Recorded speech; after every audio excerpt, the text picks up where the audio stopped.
Let's consider now the third fundamental law, which is the law of multiple proportions.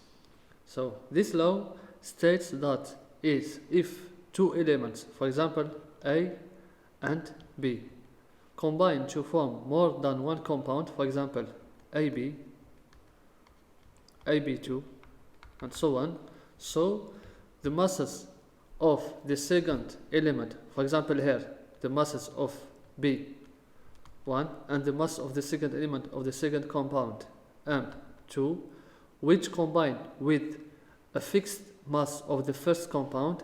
Here the fixed mass is fixed at 1 gram of A, and the same here, 1 gram of here.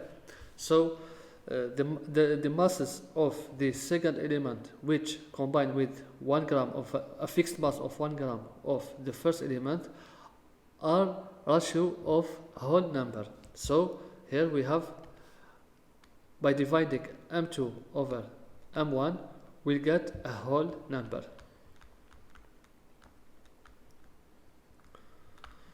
So this is the law of multiple proportions. So for example, let's consider the two substances, CO, carbon monoxide, and carbon dioxide. So here we'll check if these two compounds are consistent with the multiple proportions. So here for the carbon monoxide, we have the carbon has a molar mass of 12 gram per mole, and in this compound we have oxygen, which is 16 gram per mole. So here we'll fix the fixed mass. It will be for carbon. Carbon has a fixed mass of 1 gram.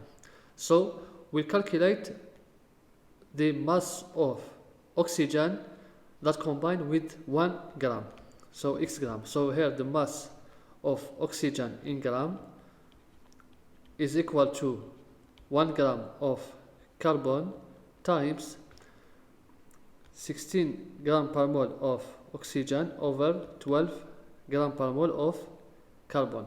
So here, by using analysis, dimensional analysis, we'll get a number of, so here the mass of oxygen that react with 1 gram of carbon is 1.33 gram of oxygen. Here is M1. The same thing here.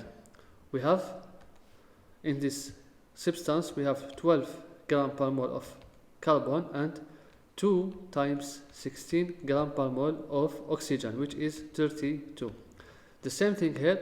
We have to calculate, here the carbon is the fixed mass of 1 gram, and the mass of oxygen that react with 1 gram of carbon in this to form this compound is determined like this. So mass in gram of oxygen is equal to 1 gram of carbon times 32 gram per mole of oxygen over 12 gram per mole of carbon. So using dimensional analysis, we get a number of 2.66 gram of oxygen.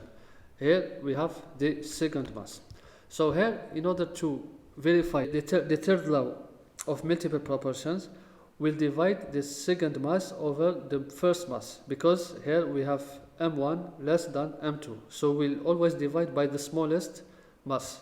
Here we have 2.66 over 1.32. So here we are verifying the multiple proportions, which gives 2.0. Here we can see that it is a whole number, a whole integer or a whole number. So it is consistent with the multiple proportions.